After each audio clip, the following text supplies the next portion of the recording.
Hello दोस्तों, welcome है हमारे चैनल पर। आज की स्टोरी बहुत ही मोरल स्टोरी है।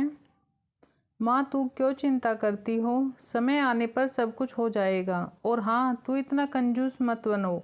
इतने गहने क्यों ले रही हो? मुझे नहीं पसंद है। मैं उन गहने को अपने पूरे शरीर पर लाद कर और चोर के डर से घूमना, मुझे यह सब नहीं पसंद। तुम्हारा जमाना गया, अब अपनी आंखें खोलो और अपने सामने दुनिया को देखो। यह कितनी खूबसूरत है माँ, मस्त रहो और अपना जीवन एंजॉय करो। माँ, पूरी दुनिया तुम्हें और पापा को घुमाएगी। सारी खुशियाँ आपके चरणों में लाकर रखूँगी। उसके बाद ही मैं शादी करूँगी। मैं एक बेटी हूँ तो क्या हुआ, मेरी भी जिम्मेदारियाँ हैं। अब मुझे सिर्फ अपने कैरियर पर ध्यान देने दीजिए। चिंता मत कीजिए, समय आने पर सब कुछ हो जाएगा।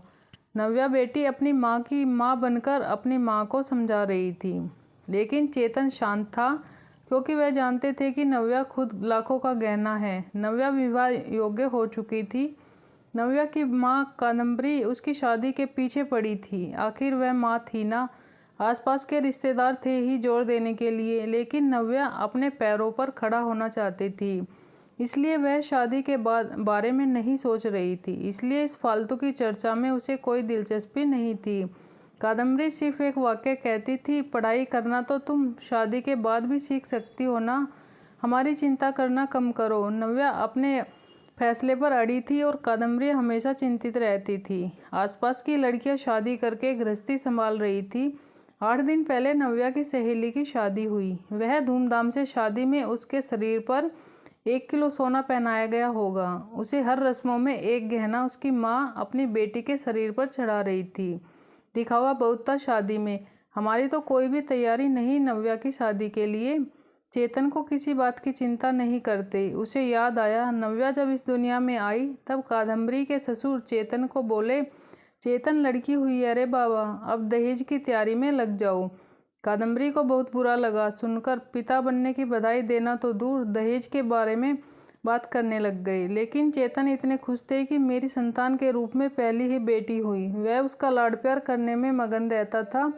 वह उत्सुकता से नई नई चीज़ें नव्या के लिए लाता रहता। वह उत्सुकता से मूल रूप से नव्या बहुत बुद्धिमान और तेज तर्रार थी। वह उत्सुकता से नई नई चीज़ें सीखने के लिए इच्छुक थी। नव्या धीरे धीरे अच्छे संस्कारों में बढ़ती जा रही थी। शिक्षा के क्षेत्र में वह हमेशा अव्वल रही। नव्या ने मेरिट को कभी नहीं छोड़ा। शोकेस विभिन्न योग्यता प्रमाण पत्र और ट्रॉफियों से भरा हुआ था। चेतन बोलता था, इस नव्या का सपना साकार करना है, इसलिए फिर उसकी शादी के लिए बचत वगैरह वह करता नहीं था। चेतन कादम्बरी को कहता था कि उसकी शानदार सफलता ही उसका सबसे कीमती गहना है। सब कुछ अच्छा होगा, चिंता मत करो। पर कादम्बरी की एक ही रट लगाती, थोड़े पैसे बचाने चाहिए, लड़की की शादी करनी है तो फिर 4 गहने तो देने पड़ेंगे ना नव्या को। गले में से डिप्लोमा सर्टिफिकेट और ट्रॉफी लेकर खड़ी रहेगी मंडप। ये कादम्बरी शांत, अपना ब्लड प्रेशर मत बढ़ाओ, मैं हूं ना, फिर शांत हो जाओ। चेतन कादम्बरी को समझा रहा था। चेतन की शांत धुन सुनकर कादम्बरी की अंदर की माँ जाग जाती थी। गुस्से में वह चेतन को भला बुरा बोल देती थी। चेतन तब भी शांति से सब कुछ सुनता था। कादम्बरी बोली, अब मुझे ही कुछ करना होगा। नव्या के पापा तो कुछ नहीं करेंगे। कल उम्र ज़्यादा बढ़ गई तो शादी के बाजार में कोई शिक्षा को नहीं पूछेगा। रहा सवाल गहनों का, एक भी छोटा बड़ा गहना बनाकर नहीं रखा। सोना सस्ता हो जाने पर बहुत बार बोलती थी, बनाकर रखो, लेकिन इसके पिता ने तो मेरी एक न सुनी। सेविंग भी नहीं है हमारे।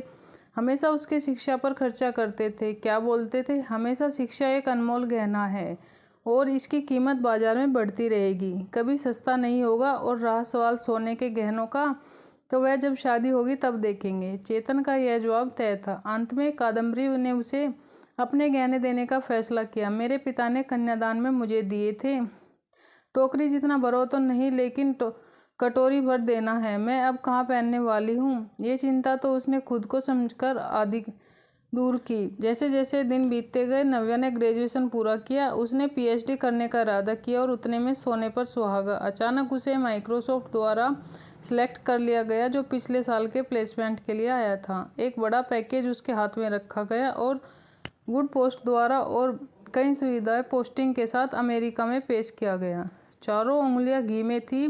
साथ में पीएचडी कर सकती थी, क्योंकि कंपनी ने उसे बोनस दिया था। नव्या अपॉइंटमेंट लेटर लेकर भागकर घर पर आई। जब तक दरवाज़ा नहीं खुला तब तक नव्या ने डोरबेल से अपना हाथ नहीं हटाया। दरवाज़ा खुलते ही उसने अपनी माँ को गले से लगा लिया।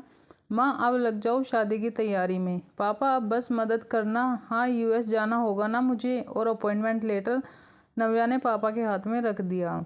चेतन ने वह लेटर जोर से पढ़ा। बाप रे नव्या, सच में यह अनमोल गहना अब शादी के बाजार में चमक उठेगा। ऐसा बोलकर कादम्बरी भगवान के सामने शक्कर रखी। कोटि कोटि धन्यवाद आपका भगवान जी। ऐसा बोलकर भगवान को हाथ जोड़कर नमस्कार किया। अब यह बड़ा गहना और अन्य छोटे बड़े सर्टिफिकेट के आभूषण नव्या के व्यक्तित्व पर अवश्य ही अच्छे लगेंगे। कादम्बरी, फिर बताओ सोना लेने कब जाना है? चेतन ने गुणों के आधार पर अर्जित अमूल्य गहना निश्चित रूप से उसके सौंदर्य बढ़ाएगा चेतन जी, और वह मेधावी पदक और बड़ी बड़ी ट्रॉफी या अन्य पद्म भूषण दुल्हन की शोभा और बढ़ाएंगे। यह हीरा हमारे मानस के जीवन में बिल्कुल फिट बैठता है। चलेंगे ना आपको? दरवाजे पर शर्मा फैमिली खड़ी थी। अच्छा रिश्ता नव्या के लिए चलकर आया था। उनका मानस भी एक अनमोल रत्न था, सुंदर, सफल, प्रसिद्ध। अगर एक असली मोती को अपनी असली गुणवत्ता और तेज बनाए रखना है तो संदूक में बंद रहकर समुद्र के तल में छुप कर रहना पड़ता है, तभी मोती की कीमत बढ़ती है। आया क्या समझ में चेतन जी? शर्मा जी ने चेतन की तरफ देखकर मानस की तरफ देखा। कादम्बरी अंदर खुद को चिकोटी काट रही थी और सोच रही थी कि आखिर कौन से गहने का तराजू भारी है। आखिर शिक्षा एक अनमोल गहना है, उसे चोर से डर नहीं लगता और उसे पहनने और तिजोरी में बंद करने की आवश्यकता नहीं है। दोस्तों, आज की कहानी आपको कैसी लगी कमेंट करके ज़रूर बताना। वीडियो अच्छी लगे तो लाइक और शेयर करें। चैनल पर पहली बार आए हैं तो चैनल को सब्सक्राइब करके ही जाए। साथ में दिए घंटी के बटन को दबाएं, जिससे मेरी वीडियो के नोटिफिकेशन आप तक पहुंच जाए और आप जल्दी से वीडियो को देख लें। अपना कीमती समय देने के लिए धन्यवाद। मिलते हैं किसी नई वीडियो के साथ, तब तक के लिए बाय बाय।